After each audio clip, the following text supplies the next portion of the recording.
আমরা যখন সার্টিফিকেট আনতে যাই বিশেষ করে, তো তখন আলামিন স্যার আমাদের সহকারী প্রধান শিক্ষক যে বর্তমানে দায়িত্ব রয়েছে, সে আপনার আমাদের সার্টিফিকেটের জন্য আপনার কিন্তু বর্তমানে 500 টাকা থেকে 1000 টাকা করে দাবি করতেছে।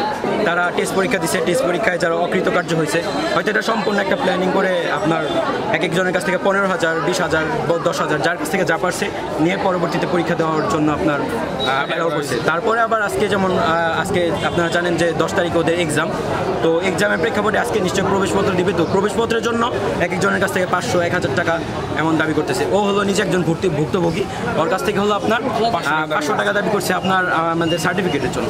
এছাড়াও ওরা সবাই তো আছে। আজকে দাসল্য উচ্চ বিদ্যালয়ের সকল প্রাক্তন শিক্ষার্থী এবং বর্তমান শিক্ষার্থীরা আজকে আমরা প্রতিবাদ মিছিল করতেছি।